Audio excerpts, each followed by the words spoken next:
मैं सोनारिका से बात कर सकती हूँ? देखिए मैम, सोनारिका जो है 2 दिन से यहाँ काम पर नहीं आ रही। क्या? और इसकी वजह से हम लोग भी परेशान हैं। 2 दिन से? ठीक, thank you. Sir, sir diary में जो फोटोज थी उनमें से ये वाली लड़की गायब है। इसका नाम सोनारिका है और ये एक बार में काम करती है। हाँ, 2 दिनों से गायब है।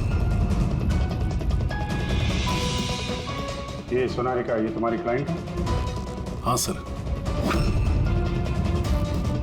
इसी लड़की को छोड़ा था तुमने? हाँ सर, यही थी, यही थी। आशिका ने इसी को देखा होगा। बकुल के परिवार वालों को अंदर देख रहा हूं। जरा ध्यान से देखिए ये फोटो। ये वो लड़की है जिसकी लाश आपके घर से मिली थी। आप लोग जानते हैं सर? हाँ? नहीं सर। मैंने देखा है इसे बकुल भैया के साथ 2 महीने पहले। बकुल भैया के साथ 2 महीने पहले? कहां पर देखा था? एक होटल के बाहर, और भैया ने कहा कि ये उनकी क्लाइंट है।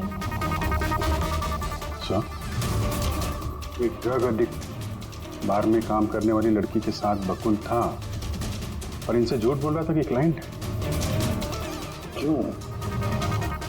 क्यों झूठ बोला उसने?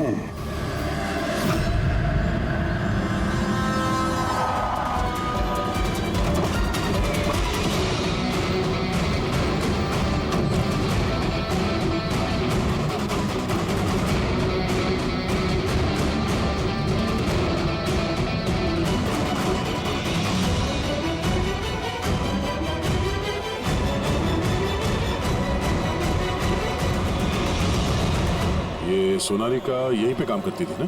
जी हाँ, यहीं काम करती है। आप लोग कौन? सीआईडी। सोनारिका का खून हो गया। क्या? इसीलिए वो 2 रात से यहाँ काम पर नहीं आ रही है। हाँ, मगर हमें उसकी लाश नहीं मिली है। और इसके साथ साथ ये बकुल नाम का आदमी है, इसका भी खून हुआ। हम ये जानना चाहते हैं कि सोनारिका का इस बकुल के साथ क्या संबंध है? संबंध के बारे में तो नहीं पता, लेकिन हाँ, ये आदमी कभी कभी हमारे बारे में सोनारिका को लेने आता था। फिलहाल आपको इसके बारे में ज्यादा जानकारी तेजी ही दे सकती है साहब। ये तेजी कौन है? सर, ये है तेजी। तेजी, सोनारिका तुम्हारी दोस्त थी। ये बताओ कि इस आदमी के साथ सोनारिका का क्या संबंध है? सर, सोनारिका का बकुल के साथ अफेयर चल रहा था। बकुल उसके सारे रईसों वाले खर्चे उठाता था, पर उसको हमेशा बकुल से कुछ ना कुछ शिकायतें रहती थी। कैसी शिकायत रहती थी? वो कहती थी कि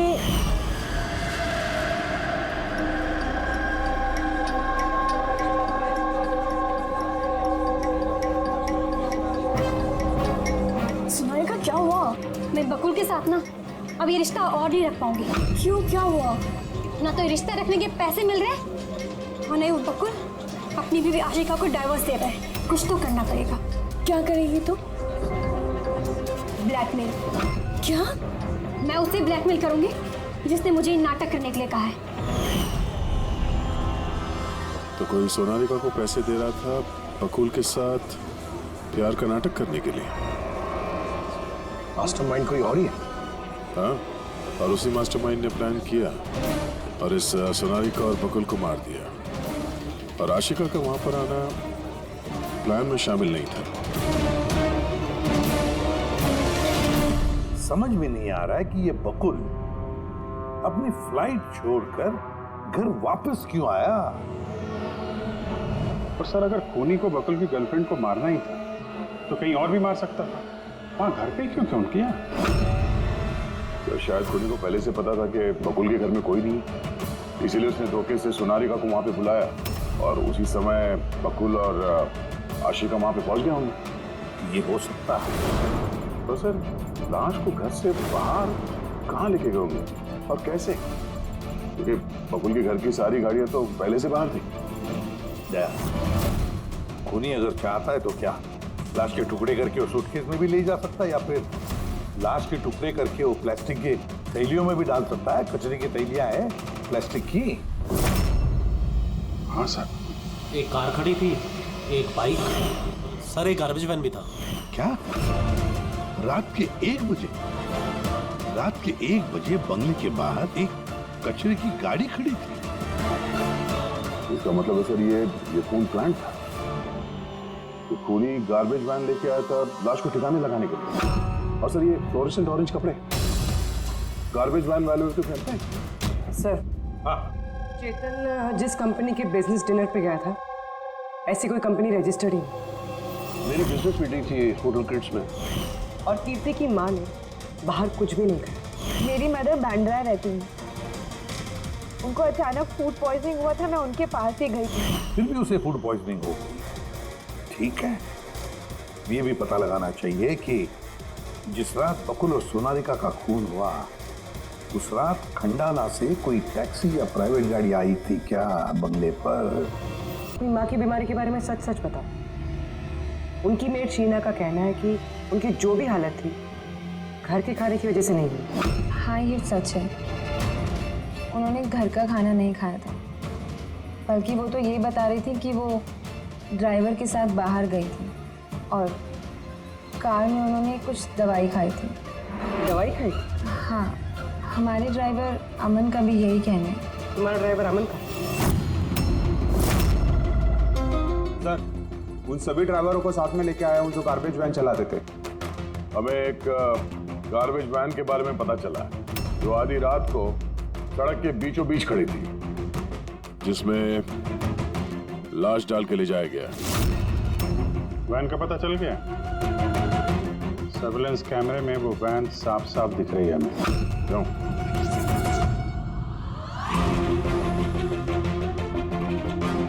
तुम हो ना उस वैन के ड्राइवर? नहीं सर, मुझे कुछ नहीं पता। मेरा भाई लेकर गया था सर उस वैन को। अब वो उसे कहाँ लेकर गया था और क्यों लेकर गया था, मुझे कुछ नहीं बताया सर उसने।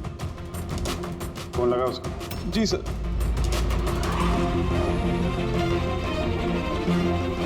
हेलो अमन, कहाँ है तू?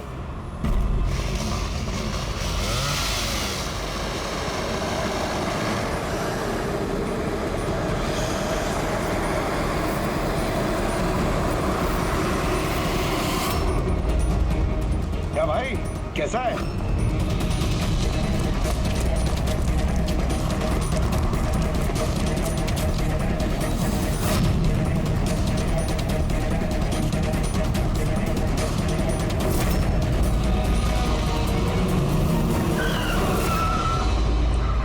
सर मैं सच बता दूं, मैंने तो जो कुछ किया उस फोन कॉल की वजह से किया था जो बकुल सर के बंगले से आया था। किसने फोन किया था बकुल के बंगले से? मैंने उसे कभी देखा नहीं है, सिर्फ उसकी आवाज़ सुनी थी। औरत थी या आदमी? सर कभी कभी तो औरत की आवाज़ में फ़ोन आता था और कभी आदमी की आवाज़ में। सर, ये जो कोई भी है ना, ये बकुल के घर वाला ही। हाँ, मगर तूने ये सब किया क्यों? कोई फोन पे कुछ भी बोल देगा, तू कर देगा? हाँ? सर मुझे लालच दिया गया था सर कि मेरे 5 लाख के कर्जे को चुका दिया जाएगा अगर मैंने उनकी बात मानी तो। सर मैं लालच में आ गया था, मगर मैंने कोई खून नहीं किया सर, मैंने तो सिर्फ लाश को ठिकाने लगाया था सर। लाश का?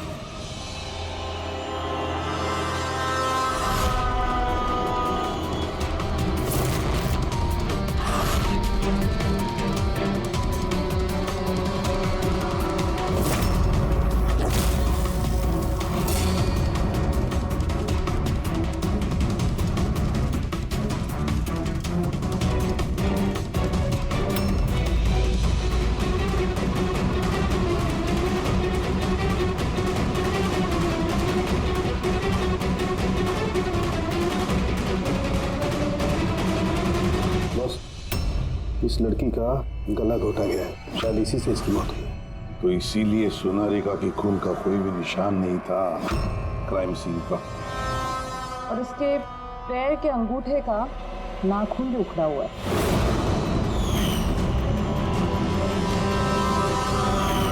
और सर ये क्या है, ये पीला पीला पार्टिकल? यही तो इस केस की सबसे अहम कड़ी है। चलिए खड़े हो जाइए सर, उठिए। और कितनी पूछताछ करेंगे आप लोग? सब कुछ तो बता दिया हमने। इस बार कोई पूछताछ नहीं होगी, आप सभी का नार्को टेस्ट होगा।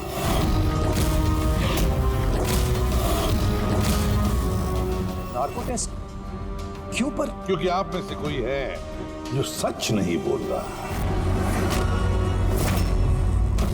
आपके पास कोर्ट की परमिशन है इस नार्को टेस्ट के लिए? जी हाँ, परमिशन के बिना हम कुछ नहीं करते।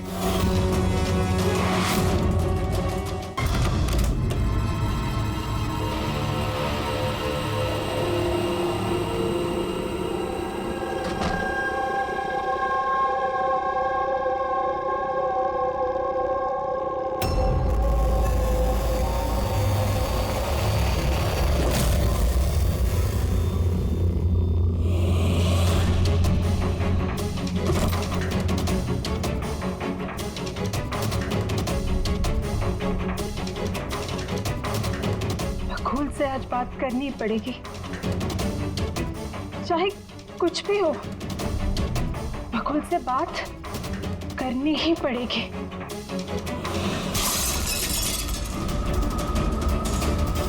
घर में तो कोई नहीं है, ये आवाज कैसे?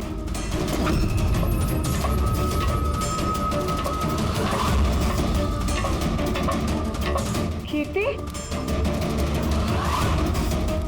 बकुल, मैं कुछ बोलता क्यों नहीं है? कीर्ति, भैया,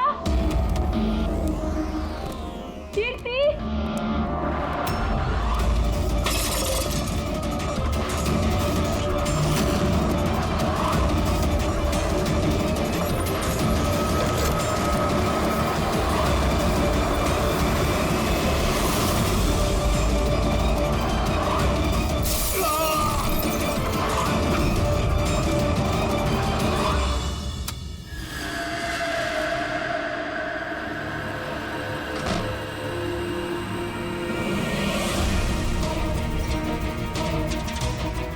भैया का सूटकेस? भैया बैंगलोर नहीं गए क्या?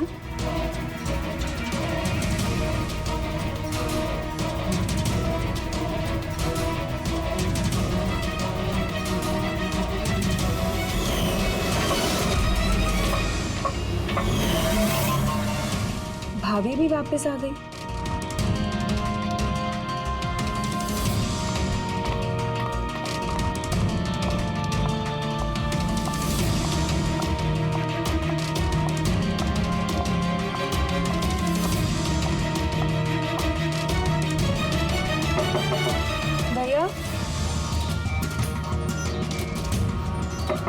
बकुल भैया, भैया बैंगलोर नहीं गए क्या?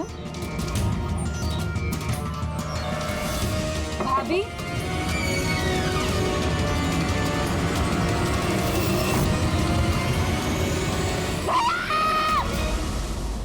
देखो कीर्ति, ये खून का मामला, एक बार फिर से सोच लो, क्या तुमने जो कुछ भी कहा वो सच है?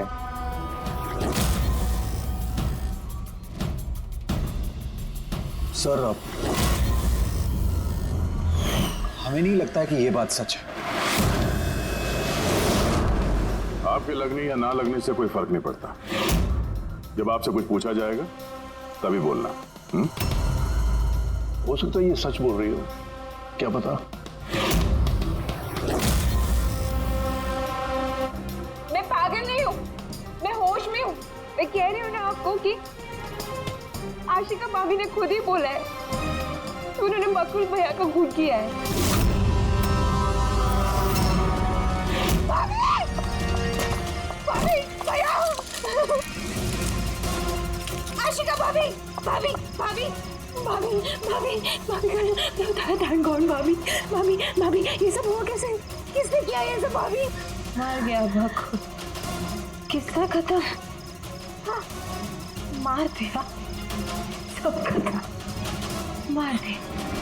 सिर्फ मार दिया ये कहने से साबित नहीं हो जाता कि उसी ने बकुल को मारा है। ये भी हो सकता है कि वो कुछ और बोलना चाहती है। हाँ?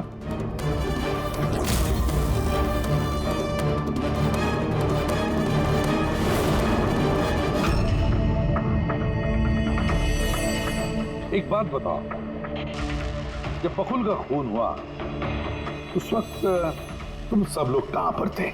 कहां थे तुम लोग? मैं और नितिन तो एक दोस्त की शादी में खंडाला गए थे। कीर्ति का कॉल आया और हम भागे चले आए सर।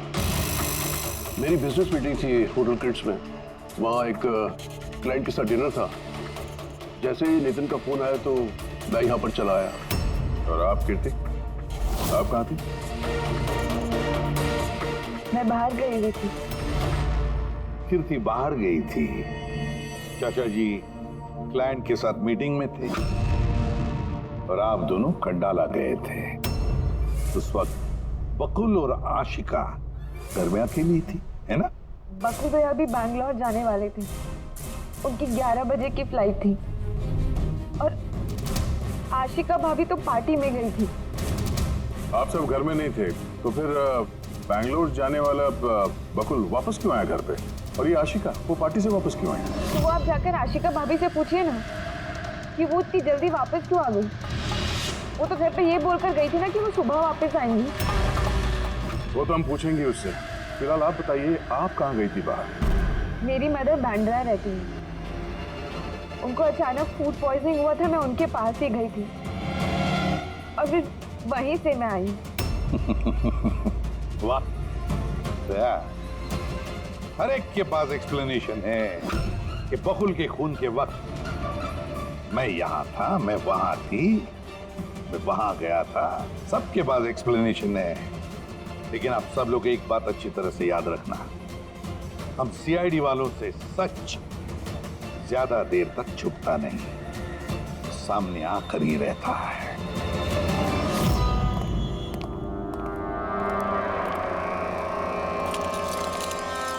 हाँ जी, पूरी बॉडी में कांच के टुकड़े घुसे हुए थे। सर हमने ऑल टेस्ट भी किया सर, यहाँ पे जो खून है इसके अलावा कहीं भी खून नहीं है। काम करो, घर की अच्छी तरह से तलाशी लो, देखो कोई ना कोई सबूत जरूर मिलेगा, है ना?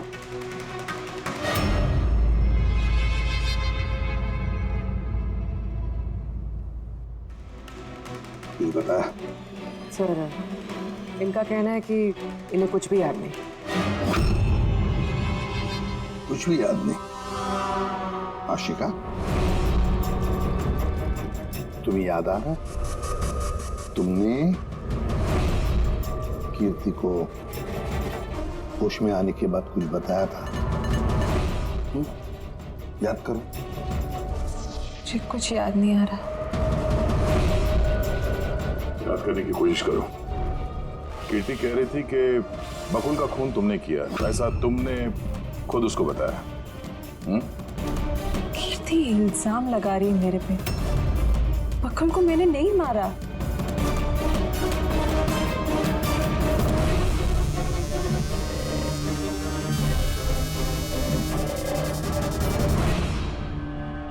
सर, कहीं ये याददाश्त जाने की एक्टिंग तो नहीं कर रही है? हो सकता है, क्योंकि बकुल यहाँ कमरे में खून से लथपथ पड़ा है तो इसके सर पे थोड़ा सा निशान है, बस। बेहोश हुई कैसे? वही तो, इससे सच उगलवाना पड़ेगा। कैसे उगलवाएंगे सर?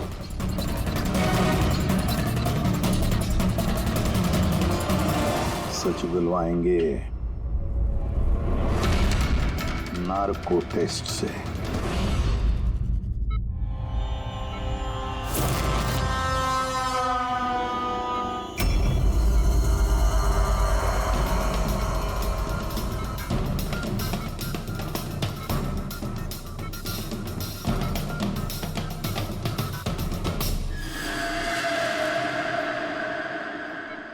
अप्रैल की रात को जब आप पार्टी से घर लौटी तो क्या हुआ था? मैं घर में घुसी, बकुल चिल्ला रहा है। फिर क्या हुआ? फिर मैं रूम में गई देखने के लिए। क्या देखा आपने? मैंने देखा कि जैसे ही मैं अंदर गई तो मैंने देखा बकुल वहाँ पे है, उसके पीठ से खून निकल रहा था। मैंने वहीं पर एक लड़की की लाश पड़ी हुई देखी। मुझे गुस्सा आया और मैंने वहाँ पड़ा एक कांच को उठाया।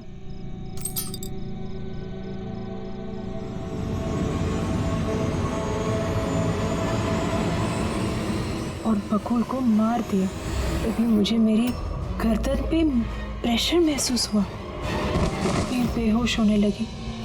बेहोश होने से पहले मैंने दरवाजे पे एक फिगर को देखा जिसने ऑरेंज फ्लोरेसेंट जैकेट पहन रखी थी। आदमी था या औरत थी? आदमी। ओके, फिर क्या किया उसने? वो मेरे पास आ रहा है, शायद मुझे मारना चाहता है। अच्छा आशिका, तुमने वहाँ किसी औरत की लाश को देखा था? हाँ, देखा था। औरत की लाश? वहां पर तो हमें किसी औरत की लाश नहीं मिली। हम तो बकुल के मर्डर की जांच कर रहे हैं। अब ये नया केस कहाँ से आ गया? कौन सी औरत की लाश है? कौन थी वो औरत? मुझे याद नहीं, सब धुंधला दिख रहा है। कि कहीं ये हमें गुमराह तो नहीं कर रही? समझ में नहीं आ रहा है ये किस औरत की बात कर रही है, किस औरत की लाश की बात। आशिका, तुमने बकुल को क्यों मारा? क्यों मारा बकुल को? ठीक ही हुआ कि वो मर गया। वैसे ही जिंदा रहता तो मैं सड़कों पे धक्के खाती। क्यों? सड़कों पे धक्के क्यों खाती? बदचलन साबित करना चाहता था, तलाक चाहता था मेरे से। अच्छा, वो मरी हुई औरत, वो कौन थी? मैंने आपको कहा ना, मुझे याद नहीं वो कौन थी। देखो आशिका, हमें वहां पर किसी भी औरत की लाश नहीं मिली। तो कहाँ गई होगी वो लाश? मुझे जब होश आया वो लाश वहां से जा चुकी थी। और वो फ्लोरेसेंट ऑरेंज कलर का जैकेट पहना हुआ आदमी? वो धुंधला धुंधला सा दिख रहा था, दरवाजे पे ही खड़ा था, शायद मेरे बेहोश होने का इंतजार कर रहा था।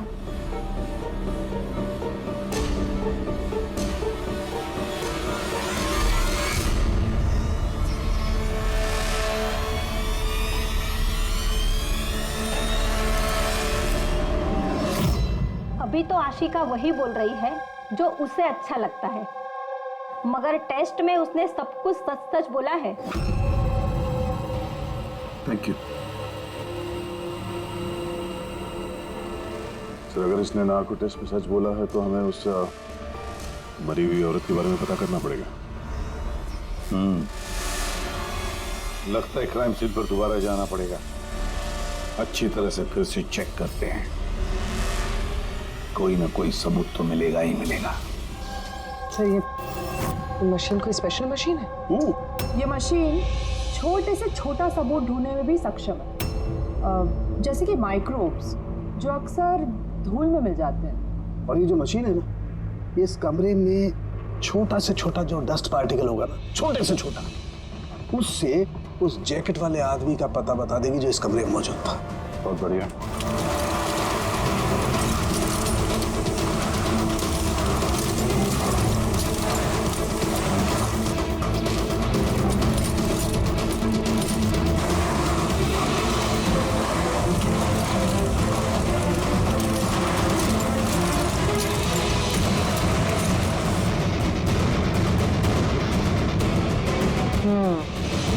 ये देखिए, जो हमारी नजरों से बच गया वो इस मशीन ने ढूंढ निकाला।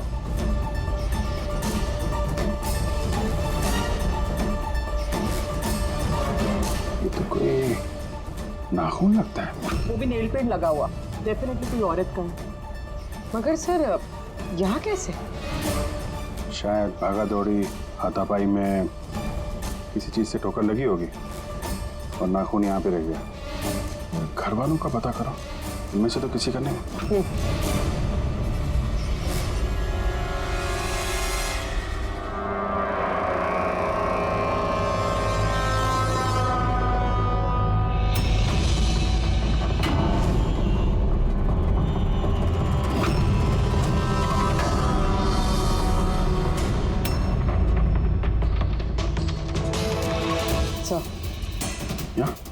घर में तो किसी का भी नहीं है।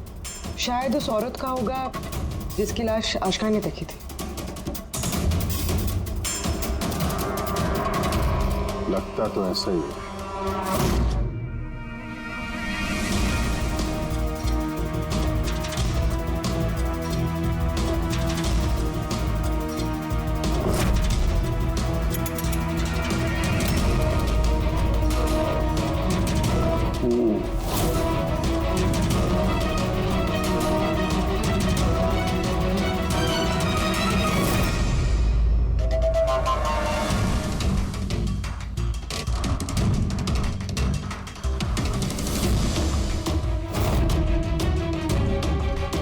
ये बात है तेरे राइट। क्या पता चला इस नाखून का किसका है ये? सर, नाखून का डीएनए किसी भी फैमिली मेंबर से मैच नहीं हुआ। लेकिन एक बात पता चली बस, ये नाखून जिस किसी का भी है वो एक औरत है और उसकी उम्र 20 से 25 साल। 20 से 25 साल की औरत। और एक बात,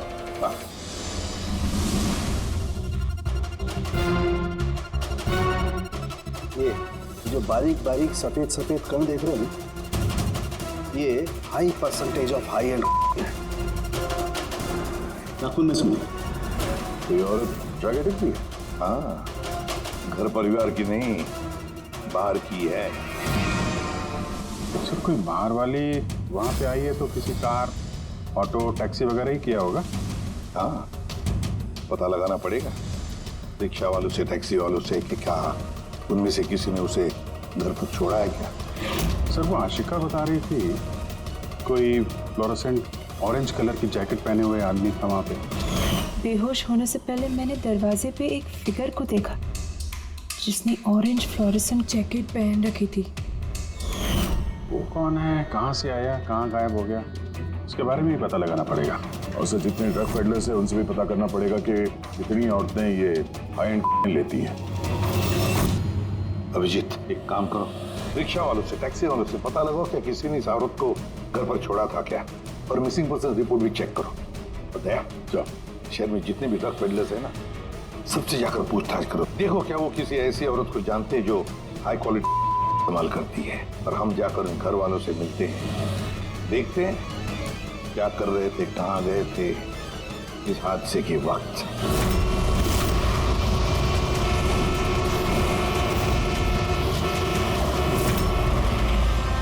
तुम्हारी एसोसिएशन से पता चला है कि 10 तारीख को यानी परसों रात में तुमने शांति निवास बंगलो में किसी लड़की को छोड़ा था। हाँ सर, छोड़ा था।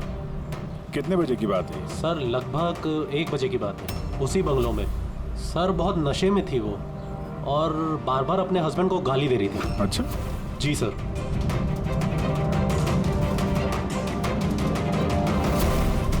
ये लड़की थी वो? हाँ सर, यही थी वो। वहाँ बंगलो के आसपास कुछ गड़बड़ लगी क्या? नहीं सर, गड़बड़ तो कुछ नहीं लगी, सब कुछ नॉर्मली था। और एक कार खड़ी थी, एक बाइक, और सर एक गार्बेज वैन भी था। Garbage van? जी sir. Sir sir sir sir sir sir मैं भी एक लड़की को परसों शांति निवास बंगलो के बाजू में छोड़ा था। कितने बजे? सर यही कोई 12:30 बजे के आसपास। और तुमने 1 बजे छोड़ा था? जी सर। ये लड़की थी वो? नहीं नहीं सर, ये लड़की नहीं थी। तो इसको तुमने 1 बजे छोड़ा और 12:30 बजे जिस लड़की को छोड़ा था उसको दोबारा देखोगे तो पहचान जाओ? एकदम सर, बरोबर पहचान लेगा। गुड। सुनो, तुम लोगों से जो भी सवाल पूछा जाएगा उसका सही सही जवाब चाहिए। जरा सा भी झूठ बोला ना तो बड़ी मुसीबत खड़ी हो जाएगी, समझे? सर, झूठ बोल के जान आफत में नहीं डालनी है हमें। तो फिर बताओ, जिस दिन बकुल का खून हुआ उस दिन क्या चेतन तुम्हारे होटल में था? जी सर, वो होटल में थे और उन्होंने सारा समय क्लाइंट के साथ बिताया। उन्होंने क्लाइंट के साथ डिनर भी किया। अच्छा, तो ठीक है, क्लाइंट के सारे डिटेल्स चाहिए हमें, और उस दिन का सीसीटीवी फुटेज भी।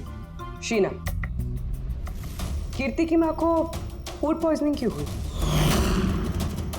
खाने में क्या मिलाया था? मैंने तो कुछ भी नहीं मिलाया था।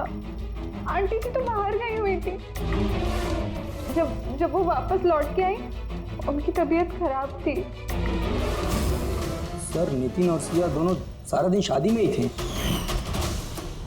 पूछे भी नहीं बता रहे, रट्टा मार के आए हो क्या? नहीं मैम, जो सच्चाई है वही बता रहा हूँ। 11 बजे फंक्शन बंद करा दिया था हमने।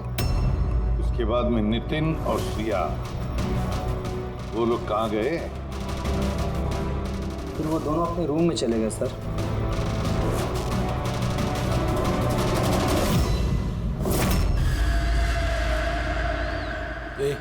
ये माल किधर मिलेगा?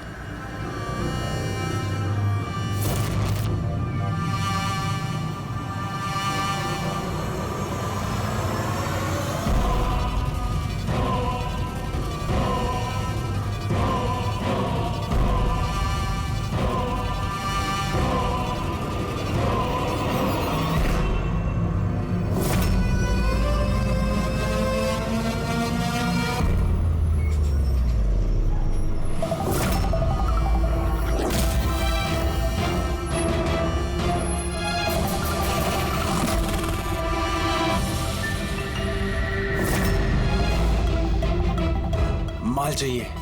मिलेगा। कितना चाहिए और पेमेंट कैसे करेगा? पेमेंट माल इस्तेमाल करने के बाद। माल इस्तेमाल करने के बाद भागने के बारे में ना सोचना भी मत। मेरे पास हर एक क्लाइंट की ना कुंडली है, कुंडली, और उस कुंडली में लिखा है कि मेरा क्लाइंट ओवरडोज से मरेगा या मेरी बंदूक की गोली खा के। मगर तेरी कुंडली में लिखा है जेल जाना। तुम सब औरतों के फोन नंबर चाहिए हमें जिन्हें तुम ड्रग सप्लाई करते हो। जल्दी लाओ।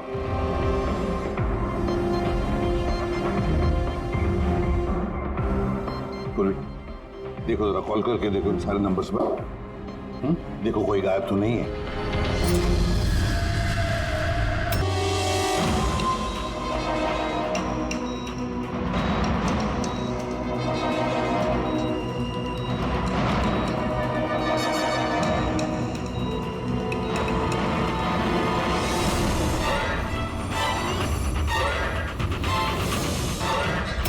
नींद आ रही है?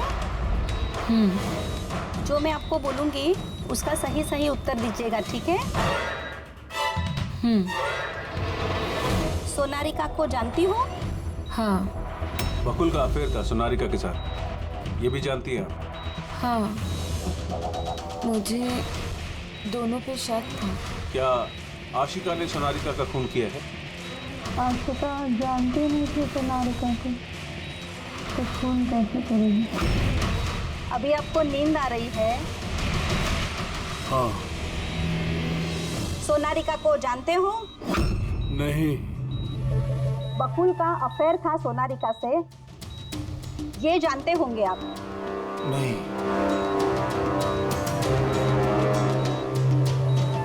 क्या आशिका ने सोनारिका का खून किया है?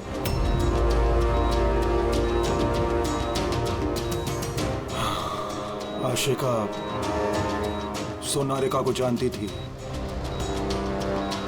आशिका ने ही बकुल और सोनारिका का खून किया है। उसी ने ये खून की साजिश रची थी। आशिका की हरकतें कुछ दिनों से काफी अजीब थी। ये बात मैंने बकुल को बताई थी। क्या हुआ सर? हुआ कुछ नहीं नितिन, सिर्फ इतना बताना था कि ट्रुथ सीरम के असर से इंसान सिर्फ उतना ही बताता है जितना उसे पूछा जाता है, ज्यादा कुछ नहीं बताता। अब बात यह है कि इंसान का दिमाग अपना मेमोरी शेयर करता है पर ओपिनियन नहीं देता, जैसे तुमने अभी दिया। अब सारी असलियत फटाफट बता दे, वरना असली वाला सीरम देना पड़ेगा तुझे। असली ट्रूथ सीरम मतलब ये कि हमने जो सीरम दिया था वो ट्रूथ सीरम नहीं था, ग्लूकोज का इंजेक्शन था। What? शक तो हमें तुम पे पहले से ही था, लेकिन सारी सच्चाई तुम्हारे मुंह से सुनना चाहते थे। नितिन, सब कुछ तुमने बड़ी सफाई से, बड़ी चालाकी से किया था, लेकिन सोनारिका के चेहरे पर जो हल्दी लगी थी ना, उसने तुम्हें पकड़वा दिया। वही हल्दी जो शादी के वक्त तुम्हारे हाथ में लगी थी। ये पीला पीला पार्टिकल दरअसल हल्दी है, और इस हल्दी में आटा और तेल भी मिला हुआ है। आटा, तेल, हल्दी। चेहरे पे हल्दी नहीं है, सिर्फ यहाँ कदम के पास। कहाँ से आई होगी ये हल्दी? सर सिया बता रही थी कि वो लोग खंडाला गए थे शादी के लिए, और वहाँ पे हल्दी की रस्म में शामिल भी हुए थे वो लोग। बकुल 500 करोड़ का एम्पायर चला रहा था, वो एम्पायर जो मैंने सेटअप किया था, लेकिन वो मुझे ही उस एम्पायर से बेदखल करने की फिराक में था। तो फिर उससे बात करते थे, उससे समझाते थे। बात करने की कोशिश की थी सर, कई बार कोशिश की थी, लेकिन वो सुनता तब ना। भाई था वो मेरा, मैं नहीं मारना चाहता था उसे, लेकिन वो पूरा एम्पायर अपने नाम पे करवाना चाहता था। इसीलिए फिर मैंने भी एक प्लान बनाया। क्या प्लान बनाया? बकुल और आशिका के आए दिन झगड़े होते रहते थे। वो आशिका को छोड़ना चाहता था। मैंने सोनारिका को पैसों का लालच दिया और उससे कहा कि बकुल से झूठ मूठ का प्यार का नाटक करे, और एक दिन आगे जाके उससे शादी भी करे। दरअसल मैं सोनारिका के जरिए अपना एम्पायर हासिल करना चाहता था। मगर उसे क्यों मान दिया? वो तो तुम्हारा साथ दे रही थी शुरू में सर, लेकिन बाद में उसने मुझे ब्लैकमेल करना शुरू कर दिया। और इसलिए तुमने सोनारिका को धोखे से घर बुला लिया। हाँ सर, उस रात मैंने ऐसी सिचुएशन क्रिएट की जिससे कि सब लोग घर से बाहर रहे। मैं भी सिया के साथ खंडाला चला गया, और जैसे ही सिया ने दवाई ली और सो गई, मैं फौरन टैक्सी पकड़कर यहाँ आ गया और अमन को बुला लिया। सोनारिका के घर पहुंचते ही, देखो सोनारिका, मेरी बात समझने की कोशिश करो। अगर बीच रास्ते में तुमने मेरा साथ छोड़ दिया तो मेरा पूरा प्लान चौपट हो जाएगा। हो जाए प्लान चौपट, मुझे कोई फर्क नहीं पड़ता। और वैसे भी मुझे उस बकुल में कोई इंटरेस्ट नहीं है, और ना ही मैं उससे प्यार करती हूँ, और ना ही मैं उससे शादी करना चाहती हूँ।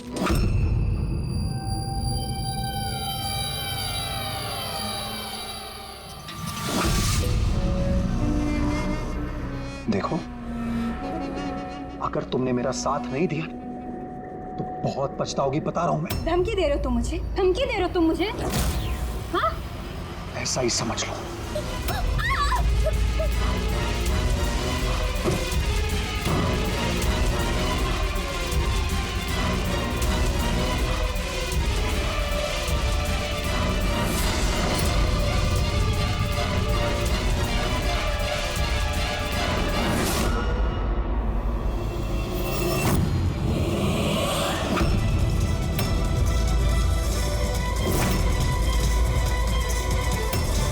भैया बकुल, ये क्या किया आपने? ये सोनारिका मुझे फंसाना चाहती थी। मैं पुलिस को बुलाऊंगा। बकुल बकुल बकुल बकुल।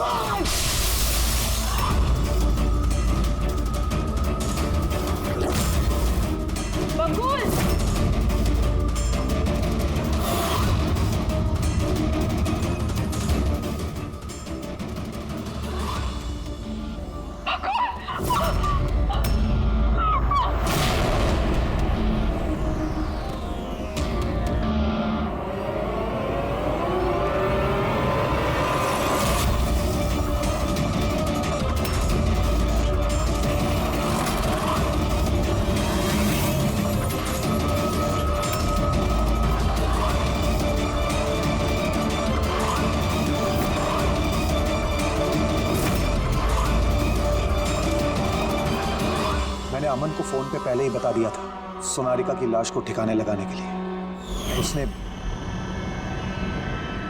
बिल्कुल वैसा ही किया। पैसों की लालच ने तुम्हें इतना अंधा बना दिया कि तुम अपना सगा रिश्ता भी भूल गए, अपने भाई की जान ले ली, और तो और अपनी साथी सोनारिका को भी मार डाला। कानून तुम्हें कभी माफ नहीं करेगा, कड़ी से कड़ी सजा होगी, शायद फांसी।